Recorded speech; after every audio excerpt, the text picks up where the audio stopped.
Assalamualaikum warahmatullahi wabarakatuh. Untuk teman-teman kelas RE, untuk praktikum modul 4 ini akan dibuat dalam bentuk video dan tidak dilaksanakan secara offline ataupun online gitu. Dikarenakan kalaupun online itu mengingat sekarang kondisi yang kurang kondusif jika dilakukan secara online. Jadi praktikum 4 ini dilaksanakan dalam bentuk video aja dan diharapkan teman-teman walaupun dalam bentuk video itu bisa lebih memahami praktikum kali ini dikarenakan bisa di rewatch ya, bisa diulang lagi, bisa lihat lagi, nonton lagi, kira-kira bagian mana yang emang kurang jelas dan juga bisa dipahami lagi gitu.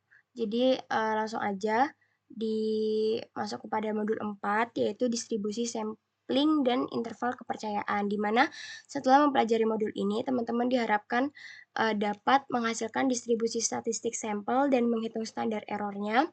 Lalu yang kedua itu adalah menghasilkan interval kepercayaan dengan menggunakan perangkat lunak komputer, di mana di sini secara distribusi sampling dan interval kepercayaan, di sini intinya itu adalah distribusi sampling itu kumpulan atau distribusi nilai statistik yang diperoleh dari banyak sampel yang diambil dari suatu populasi. Misalkan nih, di sini dalam statistik inferensial, kita seringkali ingin mengetahui karakteristik dari sebuah populasi, misalkan rata-rata uang saku seluruh mahasiswa di Indonesia. Tapi mengumpulkan data dari seluruh populasi itu seringkali tidak memungkinkan gitu kan. Nggak mungkin, seringkali tidak memungkinkan. Kayak kita ingin mengumpulkan data dari seluruh Indonesia itu kan agak susah gitu kan. Jadi sebagai solusinya kita itu mengambil sampel itu secara acak dari populasi tersebut dan menggunakan statistik dari sampel seperti rata-rata sampel untuk menduga parameter populasi. Jadi distribusi sampling itu kumpulan nilai statistik yang diperoleh dari banyak sampel. Jadi kita itu akan mengambil sampel dari populasi berulang kali. Jadi kita bakal ambil sampel lagi, sampel lagi, sampel lagi gitu. Lalu setiap sampel, ingat selalu setiap sampel itu akan dihitung rata-ratanya gitu. Kita akan menghitung rata-ratanya gitu. Lalu dari rata-rata tersebut akan membentuk suatu pola distribusi yang disebut dengan distribusi sampling gitu. Dan kalau semisalkan interval kepercayaan, nih ya, interval kepercayaan itu adalah rentang nilai yang digunakan untuk memperkirakan nilai parameter.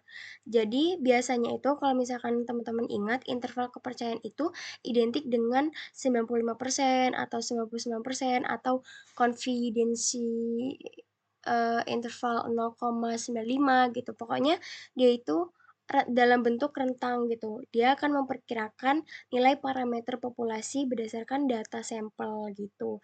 Semisalkan 90% kita yakin bahwa rata-rata jarak tempuh seluruh mahasiswa itu dalam jarak 2 kilometer sampai 3 kilometer gitu.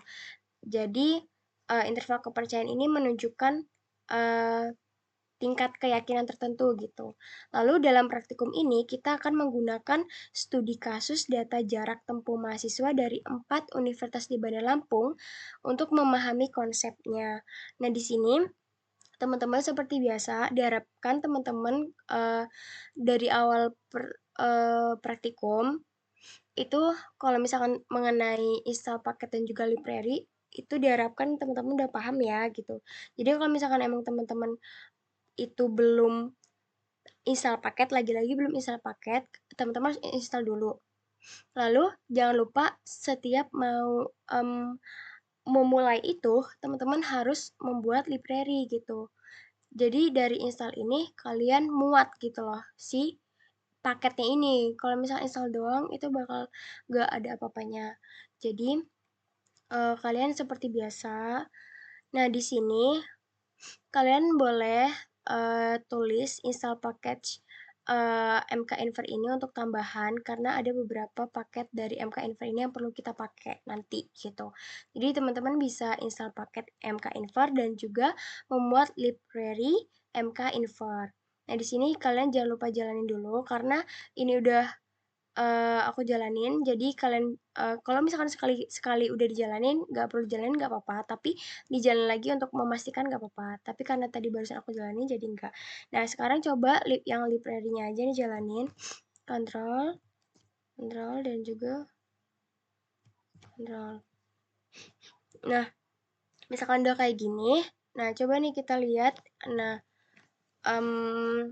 kita lihat di sini kita akan memuat dan juga mempersiapkan data dari 4 file CSV dari data frame yang data frame mahasiswa Winril, data frame mahasiswa UBL, data frame mahasiswa Unila, dan juga dari data frame atau tabel dari ITERA, di mana kita di sini minta dari dataset data utama mahasiswa tersebut dari 4 universitas tersebut.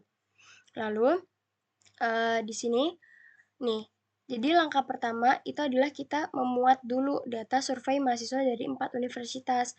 Nah, fokus kita itu adalah jarak tempuh dan juga jenis tempat tinggal. Nah, yang tadi kita akan memuat atau membaca 4 file dari 4 universitas ini. Lalu, kita akan membersihkan dan juga menggabungkan data. Nih, kita akan membersihkan. Nah, di sini kita akan menggunakan variabel data mahasiswa dan menggunakan perintah binrows. Binrows ini itu adalah tabel ya, tabel keempat data ini dijadikan satu oleh binrows gitu. Nah, di sini kita menseleksi dari data Winril, kita select kampus, jarak, jenis tempat tinggal. UBL pun menselect atau memilih kolom yang emang perlu kita pakai. Ini kan kita pakai tadi jarak, tempat tinggal, dan juga kampus. Unila pun sama, ITERA pun sama. Nah, di sini ada komen bahwasannya perhatikan Unila memiliki nama kolom dengan huruf besar. Nah, nih kan, teman-teman bisa lihat, dan ini harus diperhatiin juga lagi-lagi. Nih, ini kan di kolomnya si Winril dia kecil semua. Di kolom UBL kecil semua. Nah, di kolom Unila ini gede nih. Dia perlu disamaratakan atau diseragamkan dengan yang lainnya gitu. Nah, kita menggunakan backtick. Ini menggunakan backtick untuk menyeragamkan gitu loh, untuk menyeragamkan si jenis tempat tinggal. Jadi nanti kita ubah menjadi jenis tinggal, jenis tinggal, jenis tinggal gitu ya. Jadi kalau misalkan di sini ada huruf kapital sendiri, ini si Unila ini nggak bisa digunakan ya, karena dia beda gitu, nanti bakalan error. Jadi harus disamain dulu gitu. Ini kita gunakan backtick gitu. Nah, terus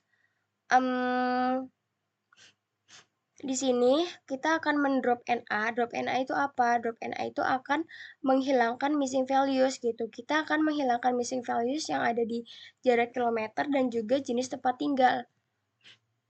Nah, di sini tuh kita kan nggak tahu ya kalau misalkan kolom tersebut itu tuh ada kolom yang kosong atau ada kolom atau jenis tinggal yang kosong gitu. Jadi untuk menghindari tabel yang kosong tersebut yang tidak bisa dianalisis, jadi kita perlu menghapus atau menghilangkan missing value supaya analisisnya itu tidak terganggu dan juga bisa lanjut gitu. Nah, selanjutnya di sini, mutet di sini, kita akan mengubah nih jarak kilometer as numerik. Kita akan mengubah menjadi numerik gitu.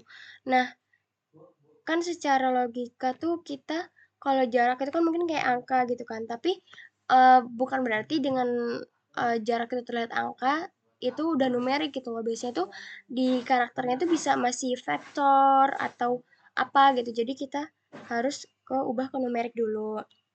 Nah, di sini tipe tinggal baku. Nah, di sini perlu diperhatiin untuk yang di sini.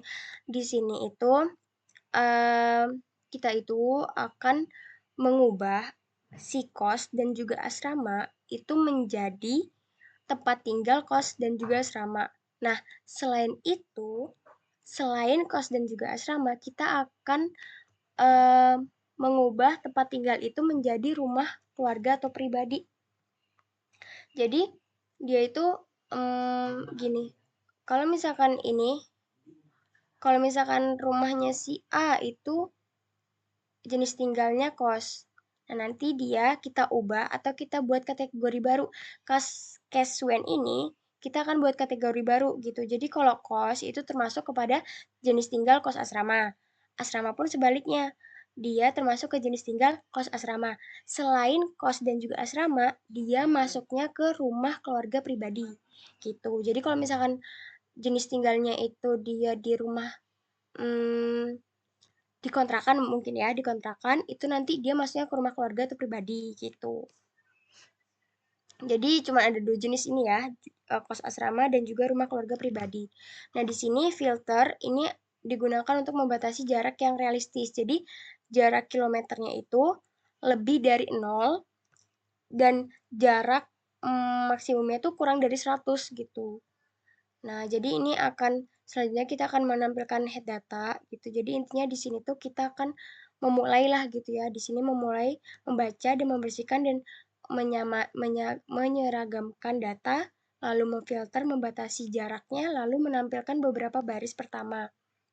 Nah, ini sudah kelihatan ya bahwasanya head ini adalah menampilkan beberapa baris. Ini 6 baris pertama. Nah, coba jalanin yang di RStudio. Nah, di sini tuh kalian coba kalau misalkan mau ngeran itu satu-satu gitu, ataupun kalau emang enggak itu di blok gitu, terus kalian kontrol enter. Tapi kalau di sini supaya kayak enggak ada yang selip, di jalanin satu-satu aja. Nah, di sini kan udah ya kelihatan nih tadi yang sudah dijelaskan. Nah, di sini coba kita lihat. Oh, ini kalian benar langsung yang satu-satu dulu. Jadi biar semuanya kayak kebaca gitu. Ini juga ini.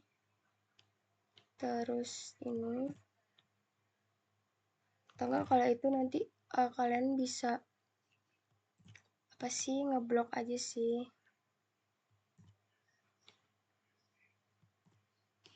Nah, baru head data mahasiswa. Nah, ini kan ketahuan ya. Di sini ini kan karakter. Oh, ini kenapa? Ini jangan bingung ya kenapa ini Unreal karena ini hanya menampilkan 6 baris pertama aja gitu. Si yang 4 universitas itu ada gitu. Cuma kan kalau head ini dia biasanya mintanya tuh kayak cuma 6 baris pertama aja gitu untuk melihat contohnya gitu. Kan bisa kelihatan nih rata-rata jarak si Winril ini si responden A atau sampel A itu adalah 19,3 kilometer.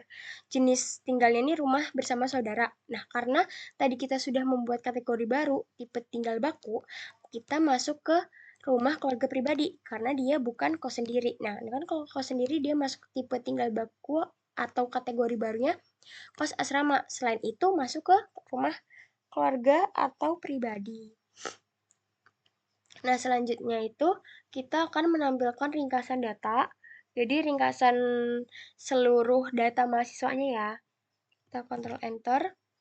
Nah, ini bisa dilihat kan. Ini kan kenapa dia bisa jaraknya. Nah, ini kan kalau summary itu bisa ngeliat ya. Kalau dia dalam bentuk numerik kayak jarak ini kita bisa ngeliat nih minimum jaraknya tuh berapa, maksimum jaraknya tuh berapa, or something like that. Tapi kalau kampus, dia kan karena bentuknya kampus, jenis tempat tinggal, tipe tinggal baku, dia bentuknya karakter atau kategoris, maka dia hanya bisa menampilkan karakter kelasnya gitu. Lalu di sini akan menampilkan frekuensi jenis tempat tinggal yang sudah dibakukan. Atau ini nih yang dibakukan tuh yang ini. Yang cuman rumah keluarga sama kos asrama. Jadi ada berapa sampel atau mahasiswa yang tinggal di rumah keluarga atau pribadi dan juga kos. Nah, yang di kos ini dari data mahasiswa ini keseluruhan ya, ini 639 dan juga 961 gitu. Jadi bisa kelihatan bahwasannya di sini yang kos asrama itu 639 dan 961. Nah, terus abis itu di sini Caswen tadi ya, di bagian Caswen ini ini di bagian Caswen ini di bagian Caswen ini nih sangat berguna untuk membuat variabel baru itu. Jadi di sini emang kalian itu bisa membuat kategori baru gitu. Jadi kos asrama atau rusunawa itu jadi satu tadi kos asrama. Nah, nih kos asrama jika salah satu kata kunci ditemukan entah kos atau asramanya, maka masuknya tuh ke kos asrama. Selain itu masuk ke rumah keluarga pribadi gitu. Ini kita buat sendiri ya untuk yang case when-nya ini gitu. Nah, ini teman-teman bisa baca gitu. Jadi singkatnya ini kode ini membakukan data jenis tinggal yang bervariasi menjadi dua kategori yang bersih dan konsisten untuk analisis proporsi gitu. Lalu ke distribusi sampling dan standar error.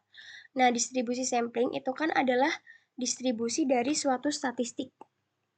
Misalkan rata-rata yang dihitung dari semua kemungkinan sampel dengan ukuran yang sama yang diambil dari sebuah populasi yang disebut dengan distribusi statistik sampel. Nah, jadi sama kayak tadi yang udah jelasin bahwasannya distribusi sampling itu dia ngambil dari rata-rata gitu. Sebentar.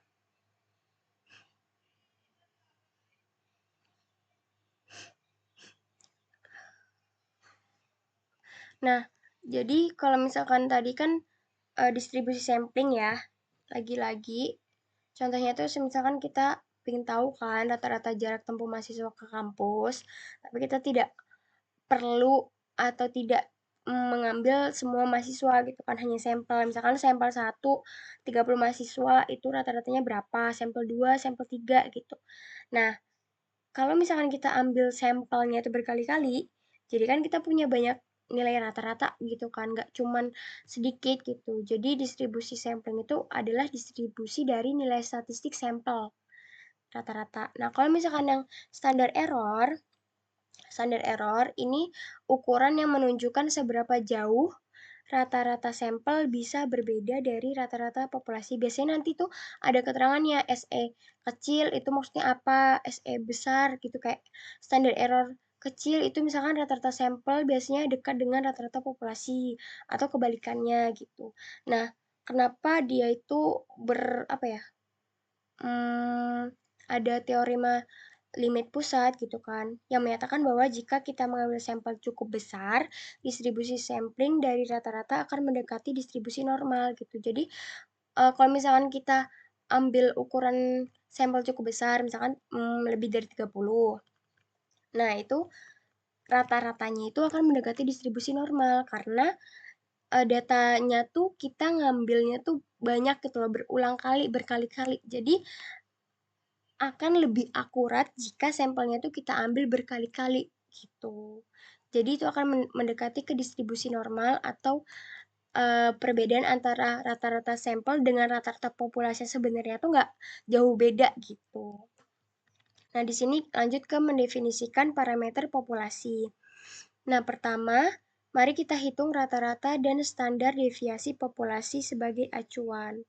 Nah, di sini kita akan menghitung rata-rata jarak populasi.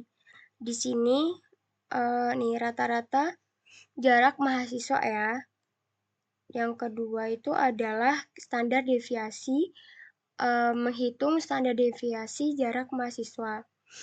Nah, di RStudio-nya ini kalian coba, nah ini maksudnya tuh kan ini dia minta rata-rata jarak ya, dan dia tuh sabar. Dan dia tuh minta pace rata-rata roundnya tuh maksudnya dia akan membulatkan 2 angka di belakang koma gitu. Coba kita jalanin. Ini summary udah. Ini udah.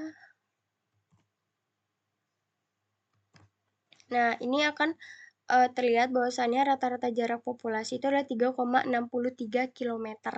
Sedangkan kita akan menghitung standar deviasi jarak populasinya. Itu adalah roundnya sama ya, kita akan buletin ke kedua dari belakang. Nah, itu adalah 3,35 gitu. Jadi di sini distribusi sampling dan standar error. Di sini rata-rata jarak populasinya itu adalah 3,36 dan rata-rata enggak rata-rata. Standar deviasi jarak populasinya itu adalah 3,35 km. Nah, selanjutnya kita akan mensimulasi pengambilan sampel. Jadi, kita akan simulasi ya. Jadi, kita akan mensimulasikan proses pengambilan sampel secara berulang. Kita akan mengambil 1000 sampel acak. Jadi, kita ambil 1000 sampel acak masing-masing berukuran 50 mahasiswa. Lalu menghitung rata-rata jarak ukuran sampel. Jadi tuh kita akan ngambil 1000 sampel acak dan itu tuh kayak 50 mahasiswa. Misalkan 50 mahasiswa itu kita akan ulang terus sampai 1000 gitu. Nah, di sini nih menetapkan parameter simulasi. Ukuran sampelnya 50, jumlah simulasinya 1000. Nah, kita akan menjalankan simulasi. Nah, set sheet ini adalah untuk hasil yang dapat direproduksi. Silakan ganti sheet sesuai keinginan Anda. Jadi, set sheet ini tuh gunanya tuh sebenarnya untuk ngunci aja. Kayak ngunci script aja sih. Ini kalian mau ubah jadi 40 atau ubah berapa tuh kayak nggak ngaruh gitu. Ini tuh gunanya kayak untuk supaya dia tuh kayak setiap kita jalanin kode tuh dia nilainya nggak berubah-berubah gitu. Karena kan kalau sampel ini bisa hasilnya bisa beda-beda gitu. Ini kunci aja sih. Ini mau diisi berapapun gak apa-apa gitu. Nah, di sini replicate akan menjalankan ekspresi kedua sebanyak jumlah simulasi kali. Nah, jadi kita akan menggunakan variabel atau kita akan menyimpan di rataan sampel yaitu replicate jumlah simulasi, sampel jarak mahasiswa, ukuran sampel dan rata-rata. Nah, jadi di sini tuh kita akan intinya akan membuat rataan sampel. Sabar ya.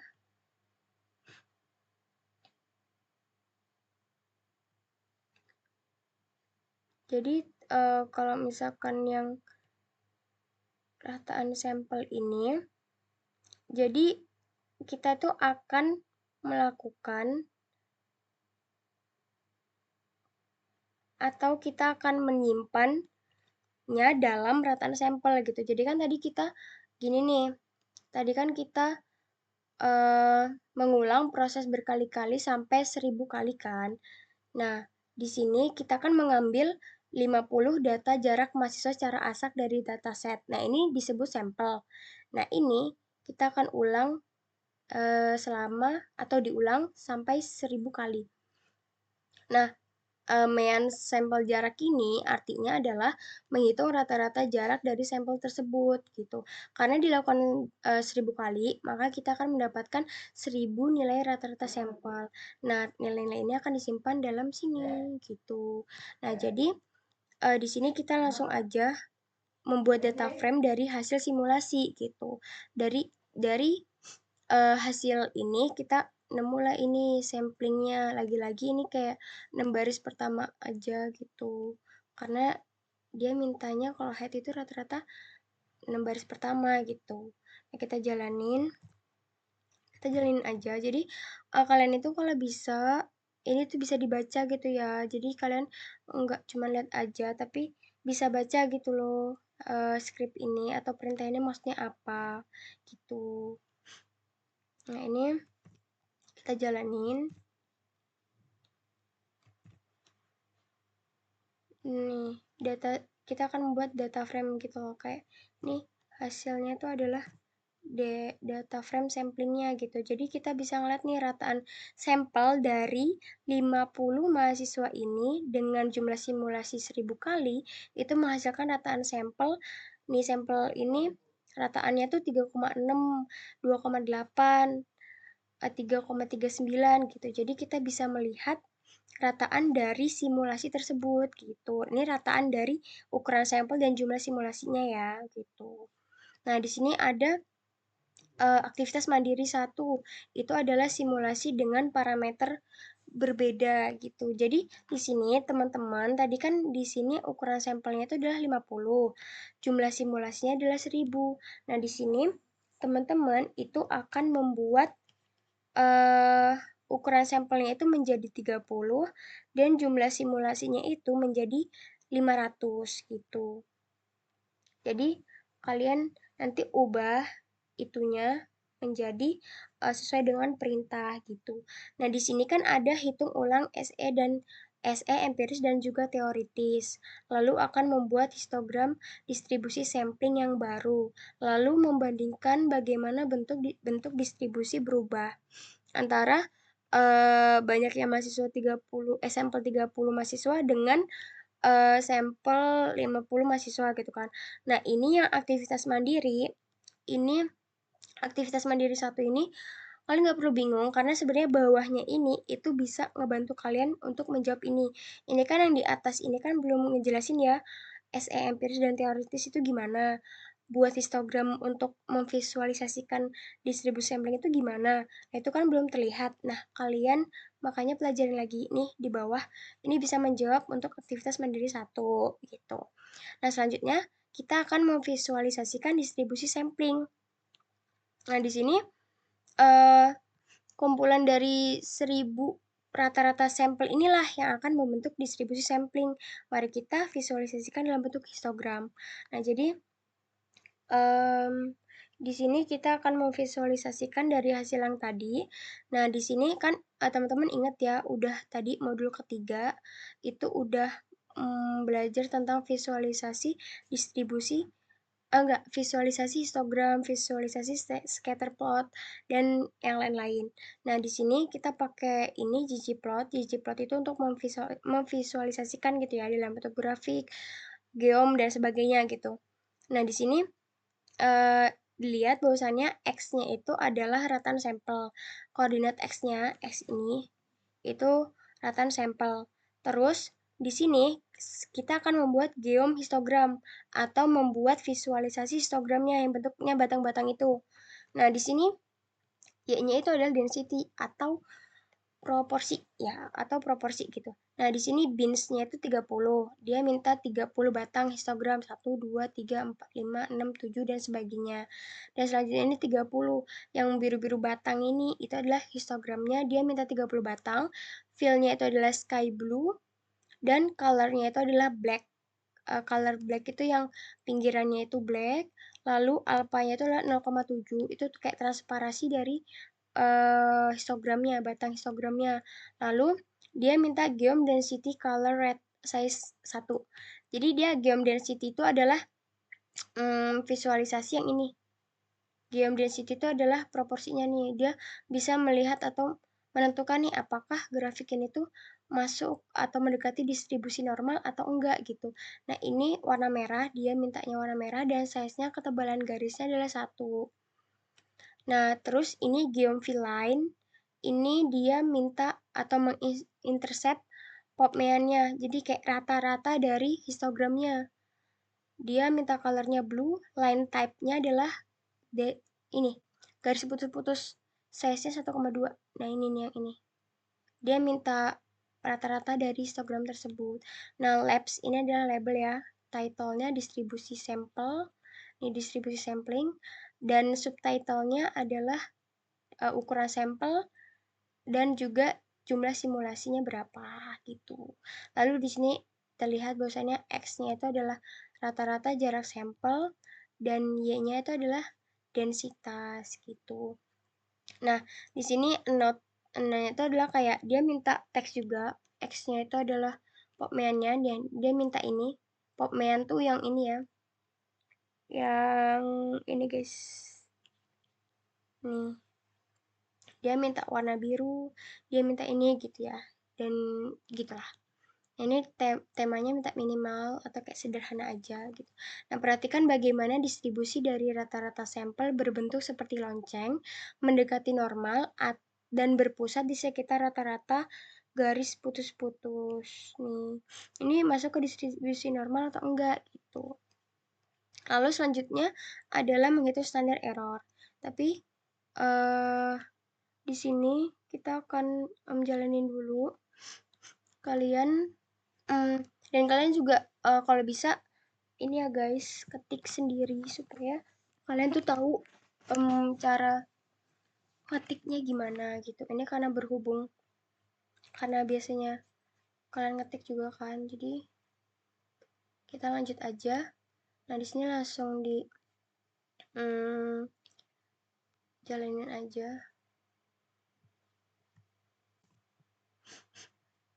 Nah, ini adalah hasilnya nih di sini nanti kalau udah bisa nih. Distribusi samplingnya kelihatan kan gitu. Jadi nanti kalian pun yang di aktivitas mandiri 1, kalian buatnya kayak gini juga gitu. Nanti hasilnya histogram kayak gini juga dengan fungsinya yang kurang lebih perintahnya begini gitu. Lalu kita akan menghitung standar error. Nah, menghitung standar error, coba kita gini aja. Menghitung standar error di sini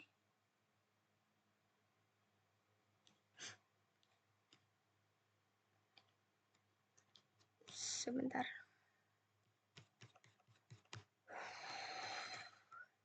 Nah, di sini kan standar error SE itu adalah standar deviasi dari distribusi sampling.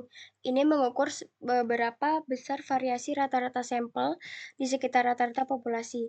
SE dapat dipahami dari dua perspektif gitu kan. Ada yang teori dan juga ada praktik gitu. Kalau misalkan yang empiris itu dari simulasi gitu. Menghitung standar deviasi dari 1000 rata-rata sampel yang kita hasilkan. Jadi kalau dari simulasi itu pasti berarti dari yang sini. Dari yang Nah ini, dari yang simulasi ini, standar deviasinya. Tapi kalau misalkan yang teoritis, itu dia dari populasi, dia dari keseluruhannya.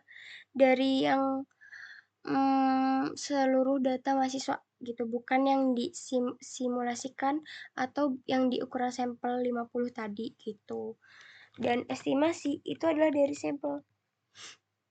Nah, jadi di sini nilai inilah yang sebenarnya digunakan saat kita membuat interval kepercayaan. Nah, di sini kita akan menghitung standar error empiris dari 1000 sampel. Nih, kita minta standar deviasi data frame sampling, ratan sampel. Nah, ini kita pakai yang ini nih. Yang sebelumnya ini yang emang simulasi, beneran ini simulasi nih. Simulasi. Lalu kita jalanin dulu nih. Ini maksudnya itu round ini empiris 3, ini maksudnya dia, ini seharusnya nggak ada sih.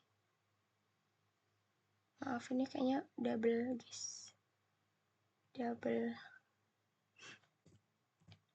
Nah, ini kita run aja.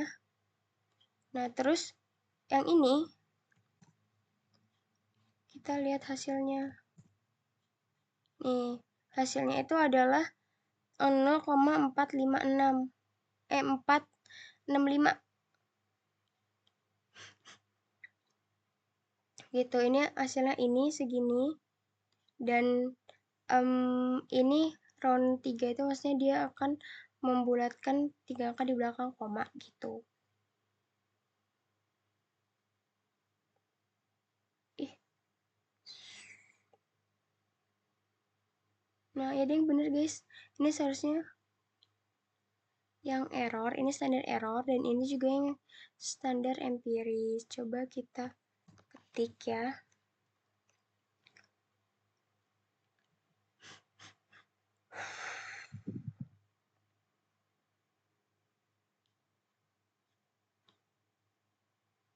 Sebentar, ini kayaknya ada yang salah.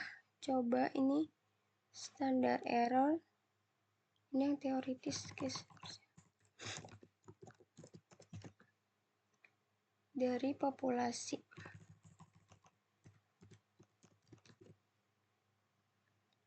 Jadi roundnya 3 dan ini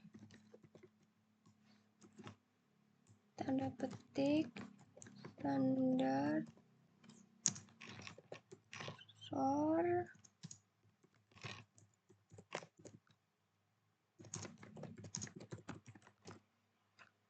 dari simulasi.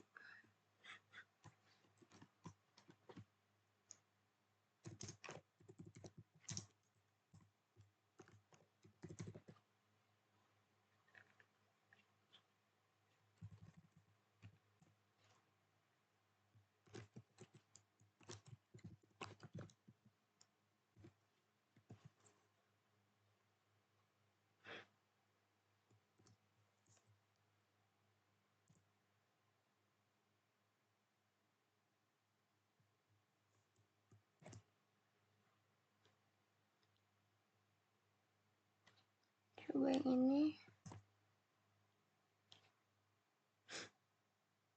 kan 0,46, terus kalau yang sampel itu kan sama ya.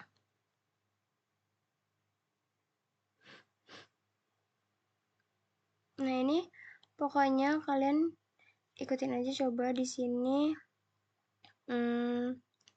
Ini sebenarnya nggak harus sama juga nggak apa-apa sih guys. Ini kalian interpretasinya sesuai dengan hasil yang kalian buat aja.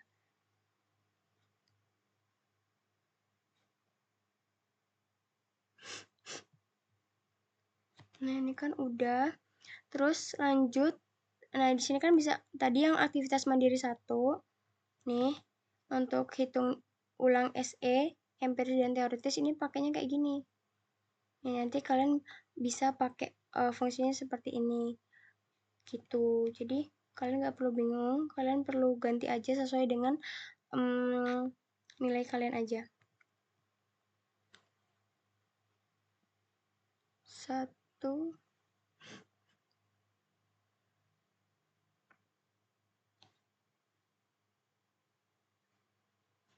Nah, terus abis itu kita akan mengambil satu sampel acak sama seperti di bagian pas 1. Jadi lagi-lagi set sheet ini sebenarnya untuk mengkunci gitu ya. Jadi nggak perlu bingung set sheet ini untuk apa. Nah, lanjut kepada sampel tunggal untuk SE. Nah, di sini kita akan mengambil satu sampel acak aja. Nah, jadi di sini kita akan mensampel data jarak mahasiswa, ukuran sampel, dan juga standar deviasinya gitu. Nah, di sini kita akan melihat seberapa atau estimasi standar error dari satu sampel itu berapa. Nih, coba kita jalanin.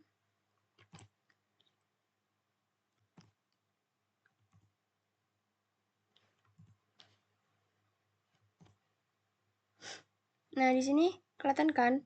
Kalau misalkan di sini itu kita udah punya estimasi standar error dari satu sampel aja. Itu ada rata-ratanya itu adalah 0,73 gitu.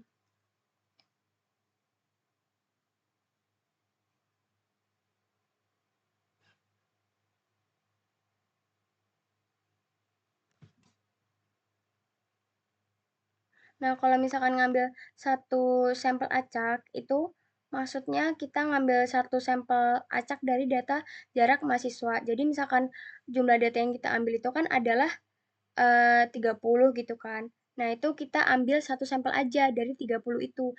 Dan itu akan berisi jarak mahasiswa dari satu sampel aja gitu. Jadi, kita hanya ngambil satu sampel dari, misalkan dari 30 mahasiswa itu. Lalu, SD itu kan adalah menghitung standar deviasi ya. Nah, kita akan menghitung dari data dalam satu sampel gitu.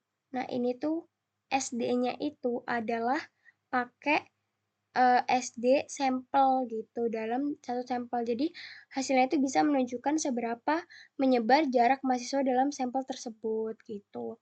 Lalu di sini kita akan menghitung estimasi errornya, di mana eh, karena kita tidak tahu ya standar deviasi populasinya, maka kita menggunakan sampel sebagai estimasi gitu. Nah, ini dari satu sampel. Nah, akhirnya ditemukan bahwasannya estimasi standar errornya itu adalah 0,37 gitu. Lalu selanjutnya kita akan membahas tentang estimasi parameter 1, yaitu adalah interval kepercayaan rata-rata. Nah, di sini kalian kalau misalkan mau install paket, kalau bisa taruh atas aja nggak apa-apa, kayak tadi. Jadi semuanya diinstal dari awal dulu, baru kalian nanti jalaninnya enak gitu. Nah, selanjutnya di sini kita akan mengambil satu sampel gitu. Nah, kita gunakan sampel yang udah dibuat sebelumnya. Nah, sampel tunggal untuk SE gitu kan, yang tadi. Nah, lalu kita akan menggunakan sampel tunggal rata-rata. Jadi,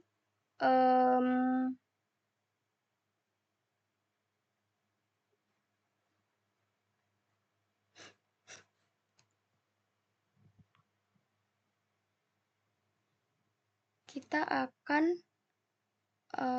jalanin dulu si ininya.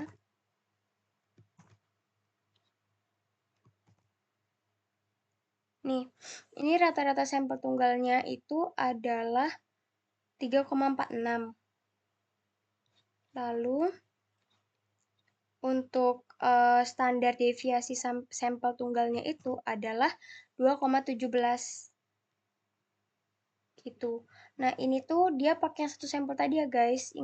Pakai yang satu sampel yang kita pakai tadi. Jadi ini tuh sebenarnya masih nyambung sama ini gitu. Masih pakai nih sampel tunggal untuk SE gitu. Jadi kayak masih kesimpan untuk yang ini gitu.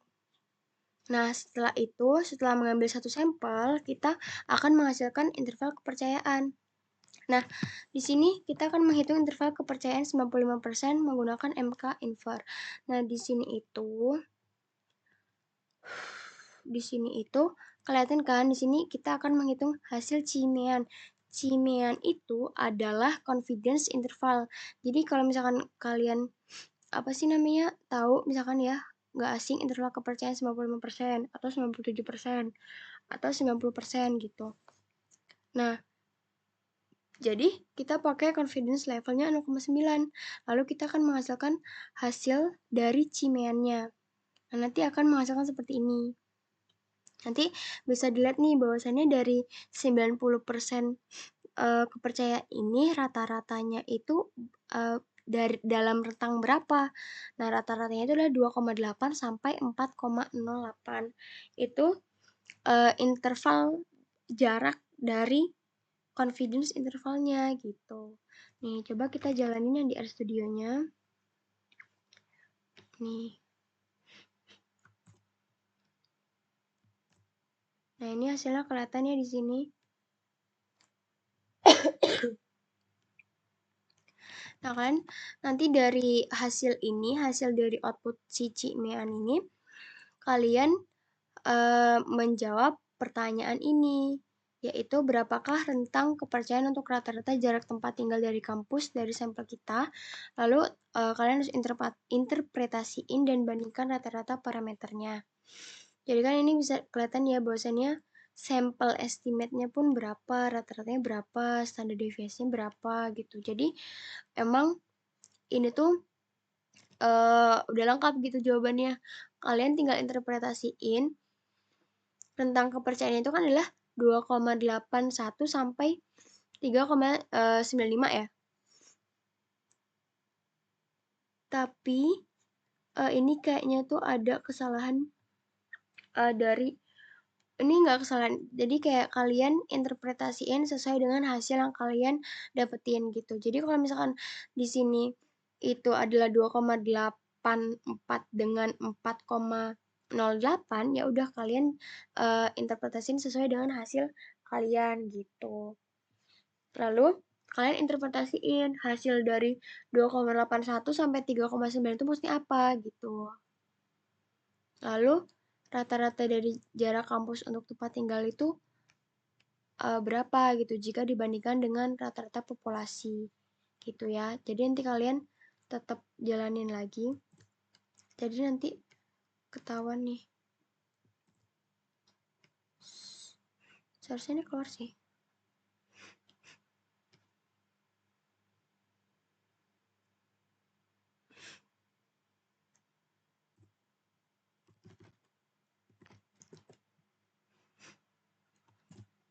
Nih, pokoknya itu ketahuan kan ada 3,625 gitu. Nah, ini sebenarnya salah ya, soalnya di sini 36, di sini juga 36 gitu. Pokoknya interpretasi sesuai dengan hasil dari kalian gitu. Selanjutnya, ini yang pertanyaan juga harus dijawab ya guys.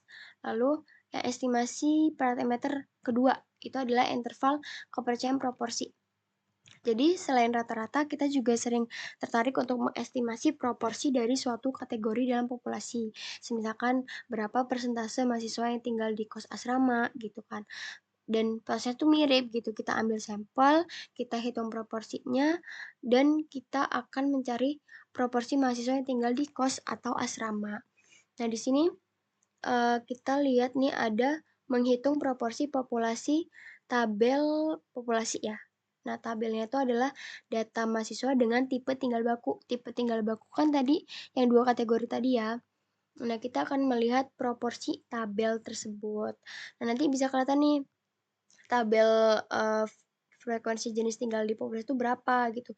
Kita akan menggunakan perintah print tabel populasi untuk melihat berapa gitu ya proporsinya. Ini kita jalanin. Kita jalanin. Nah, di sini kelihatan bahwasannya dia kos asrama 639 dan rumah keluarga pribadi 961. Ini dia masih pakai data mahasiswa ya. Ini data mahasiswa bukan sampel. Jadi kenapa dia banyak? Karena dia pakai seluruh data gitu, bukan sampel 30 ataupun 50 gitu. Lalu di sini kita akan meng-cut paste juga. Nah, ini proporsi mahasiswanya ya, atau rata-rata mahasiswa yang di kos asrama itu adalah 0,39 gitu. Tabel proporsinya mahasiswa yang di kos asrama gitu. Kalau ini tadi masih yang tabel populasi keseluruhan, kalau ini udah kos asrama gitu. Lalu selanjutnya adalah mengambil satu sampel dan menghitung proporsi. Lagi-lagi kita hanya mengambil satu sampel.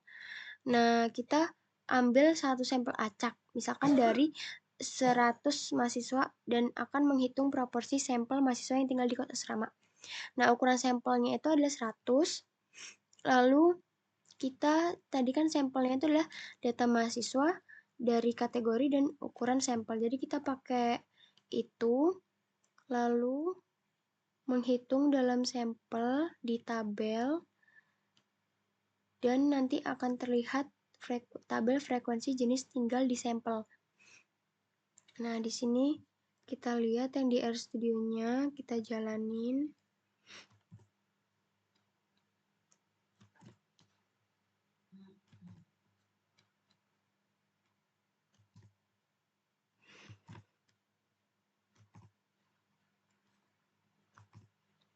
Nah, di sini kelihatan bahwasannya kalau misalkan yang di ukuran sampel propnya ini atau proporsinya itu 100 mahasiswa, dia terlihat bahwasannya yang di kos asrama itu 36 dan yang di rumah keluarga pribadi itu 64. Jadi kelihatan kan kalau kita pakai sampel gitu. Terus kita akan melihat proporsinya. Proporsi dari sampel tersebut, yaitu adalah 0,36 gitu. Nah, selanjutnya kita akan menghasilkan interval kepercayaan untuk proporsi. Nah, kita akan menggunakan fungsi binom CI di R. Fungsi ini memerlukan jumlah sukses, yakni jumlah mahasiswa di kos asrama dan total ukuran sampel. Nah, jadi jumlah sukses ini maksudnya jumlah yang jumlah mahasiswa di kos atau asrama ya. Nah, di sini kita dari tabel sampel kos asrama, lalu kita akan melihat hasil dari proporsi binom CI-nya itu adalah jumlah sukses total sampel dengan interval kepercayaannya adalah 0,95. Lalu kita akan menghasilkan hasilnya. Nah, di sini kelihatan bahwasannya jarak atau proporsinya itu adalah 0,27 sampai 0,46 gitu. Jadi dengan itu kita ngelihat nih bahwasannya jumlah mahasiswa yang di kos asrama itu adalah rentangnya itu dengan interval kepercayaan 0,95 itu adalah 0,27 sampai 0,45 gitu. Nah, selanjutnya kalian juga perlu menjawab pertanyaan ini gitu.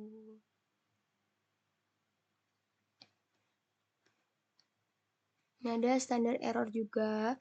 Nah, di sini kalian jawab nih, berapakah rentang kepercayaan untuk proporsi mahasiswa yang tinggal di kos asrama? Tuliskan interpretasinya dengan tepat. Bandingkan dengan proporsi parameter. Gitu. Jadi kalian lagi-lagi interpretasi dari rentang tersebut, dari rentang ini. Maksudnya apa gitu. Dan tidak banyak mahasiswa yang tinggal di kos asrama karena rentang kepercayaan parameter proporsi di kos asrama adalah 37 hingga 56. Ini kayaknya tipe juga karena di sini 0,27 dan 0,46. Jadi intinya kalian interpretasi sesuai dengan yang hasil kalian ya guys. Gitu. Jadi kalian jawab pertanyaan ini juga gitu. Nah, coba kita jalanin.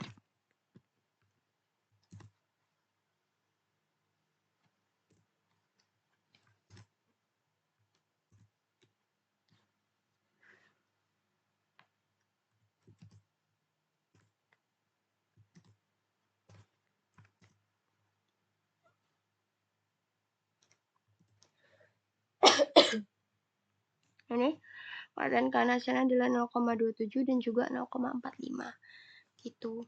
Jadi selain kalian menjawab pertanyaan yang di sini, kalian juga ada aktivitas mandiri 2 dan juga aktivitas mandiri 3. Dimana kalau misalnya aktivitas mandiri 2, ini kalian menggunakan interval kepercayaan 99% gitu. Nah, untuk proporsi mahasiswa di kos asramanya itu kalian hitung dengan confidence level 0,99 gitu. Nah, jadi kalian hitung interval dengan 99% dan akan membandingkan hasil dengan hasil 95 gitu. Dari hasil yang kalian sebelumnya.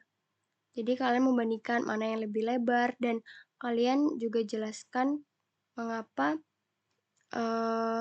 hal tersebut terjadi gitu. Lalu untuk rata-rata jarak, kalian ambil sampel baru dengan ukuran 75 gitu. Tadi kan ukurannya tuh 100, ukurannya 50, 30 gitu kan. Nah, kalian pakai ukuran sampelnya itu adalah 75 gitu. Nah, habis itu kalian hitung confidence intervalnya 90% lalu interpretasikan hasilnya.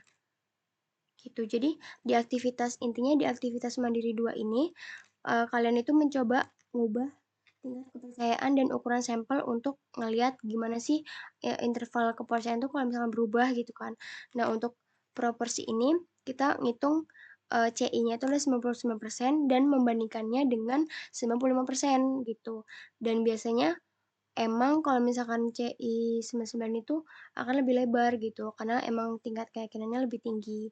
Kemudian untuk rata-rata jarak kita ngambil sampel baru dengan ukuran 75 dan ngitung interval kepercayaan 50% lalu interpretasi. Nah, untuk yang aktivitas mandiri 3 ini kalian ngitung interval kepercayaan dengan 97% untuk rata-rata jarak dan proporsi mahasiswa kos.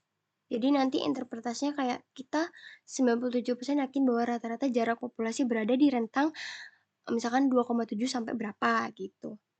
Jadi kalian menghitung itu. Setelah itu kita akan bandingkan dengan interval 97, 95, dan juga 90 gitu. Kalian hitung CI 97 dulu, baru kalian bandingkan, lalu jelaskan trade-off antara lebar interval dan tingkat kepercayaan gitu. Jadi kalian nanti jawab aktivitas mandiri 2 dan juga aktivitas mandiri 3. Nah, kalau misalkan tadi kalau misalkan bingung, ini maksudnya tuh kalau kalian masih ingat, kalau di interval itu ada kayak batas atas dan batas bawah. Nah, ini tuh kayak batas atasnya gitu loh, batas atas ini persentil 2,5% itu kayak misalkan batas atas 2,8. Nah, ini batas bawahnya gitu. Nah, biasanya kan kalau misalkan di interval tuh kayak gitu nggak sih? Kalau misalkan kalian ingat gitu. Nah, jadi itu aja untuk praktikum keempat ini, yaitu praktikum distribusi sampling dan interval kepercayaan. Kalau misalkan ada yang bingung, kalian rewatch aja lagi video ini ataupun kalian baca modul dengan baik-baik. Kalau misalkan ada yang error, kalian boleh tanya dan untuk deadline pengumpulannya itu akan diinformasikan lagi gitu. Jadi semoga dengan video ini tidak mengurangi pemahaman kalian mengenai praktikum modul 4 ini dan kalian harus melihat video ini ya guys. Udah sih cukup karena cukup juga. Mohon maaf kalau emang masih banyak kesalahan dan juga ketidakjelasan dalam menyampaikan materi kali ini. Aku minta maaf. Aku akhiri. Wassalamualaikum warahmatullahi wabarakatuh.